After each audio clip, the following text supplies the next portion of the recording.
നമസ്കാരം.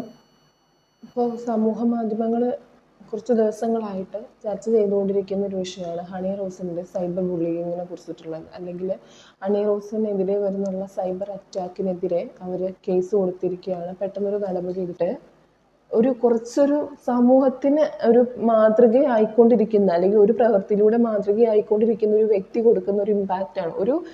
ഒരു ചെറിയൊരു പെൺകുട്ടിയുടെ അടുത്ത് അയാൾ പറയുന്ന ഒരു കാര്യമാണ്. എന്തുകൊണ്ട് ഇത്രയും നീചമായിട്ട് അല്ലെങ്കിൽ ഇത്രയും വൾഗറായിട്ട് പറയുമ്പോൾ ഇയാൾ എന്താണ് ഉദ്ദേശിക്കുന്നത്? അതുപോലെ ഒരു ചായക്കട അല്ലേ, പാവപ്പെട്ട ഒരു ചായക്കടയിൽ ചെന്നിട്ട് അവർ പറയുന്നത് ഒരു പാവപ്പെട്ട ചായ, അല്ലെങ്കിൽ അതിന് പഴംപൊരിയെ ഒരു സെക്ഷലി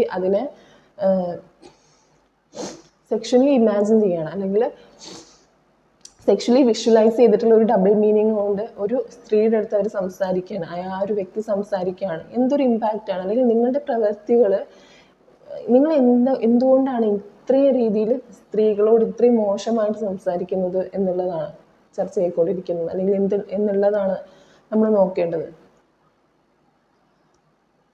ഇനി ഹണി റോസിൻ്റെ കേസിൽ വരികയാണെന്നുണ്ടെങ്കിൽ ഹണി റോസിനെ ഒരു പൊതുപരിപാടിയിലേക്ക് അല്ലെങ്കിൽ ഒരു ഉദ്ഘാടന ചടങ്ങിലേക്ക് വിളിച്ചിട്ട് ഇയാൾ പറയുന്ന കാര്യം, അല്ലെങ്കിൽ ഒരു ഉദ്ഘാടന ചടങ്ങിൽ ഇയാൾ പറയുന്നത് ഹണി റോസിനെ കുന്തി ദേവിയുമായിട്ട് ഉപമിച്ചിരിക്കുകയാണ്.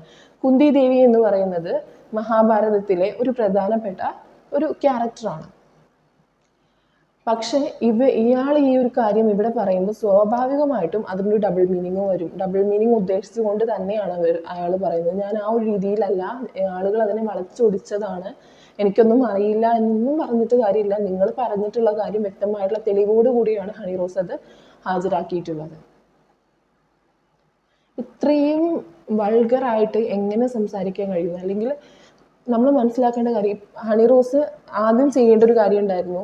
ആദ്യമായിട്ട് ഇങ്ങനെ ഒരു എക്സ്പീരിയൻസ് നേരിട്ടപ്പോൾ തന്നെ ഇത് കംപ്ലൈൻറ്റ് ചെയ്യേണ്ട ഒരു കാര്യമായിരുന്നു.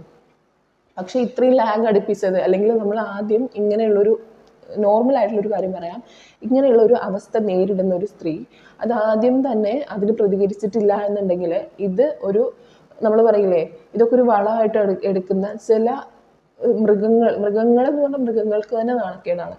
അങ്ങനെയുള്ള ആളുകൾ പോലും ഈ ഒരു സമൂഹത്തിലുണ്ട് എന്നുള്ളത് മനസ്സിലാക്കുക. ഇങ്ങനെ ഒരു അവസ്ഥ വരികയാണെന്നുണ്ടെങ്കിൽ മേ ബി ആ സമയത്ത് പെട്ടെന്ന് പ്രതീക്ഷിക്കാത്തൊരു കാര്യമായതുകൊണ്ട് തളർന്നു പോയിരിക്കാം. എന്നിരുന്നാലും ഈ ഒരു 3 വർഷമൊക്കെ ഒരിക്കലും വെയിറ്റ് ചെയ്യരുത്. നമുക്ക് അങ്ങനെ ആ ഒരു മൈന്യൂട്ട് സെക്കൻഡിൽ നിങ്ങൾക്ക് അങ്ങനെ ഇങ്ങനെയൊക്കെ ആവാൻ കഴിയുന്നത്, അല്ലെങ്കിൽ ഇത് എനിക്ക് തന്നെയാണോ, എന്നെ തന്നെയാണോ എന്നുള്ളൊരു ഷോക്കിൽ മേ ബി അപ്പോൾ ഒന്നും ചെയ്യാതെ തളർന്നു പോയിരിക്കാം. എന്നാലും നെക്സ്റ്റ് മിനിറ്റ് എന്ന് പറയുന്നത് നിങ്ങൾക്ക് പ്രതികരിക്കാനുള്ളതാണ്. അവരെന്തും പറഞ്ഞോട്ടെ, എനിക്ക് പ്രശ്നമില്ല എന്ന് പറയുകയാണെങ്കിൽ അത് ലൈഫ് ലോങ് അങ്ങനെ പോയിക്കൊണ്ടിരിക്കും.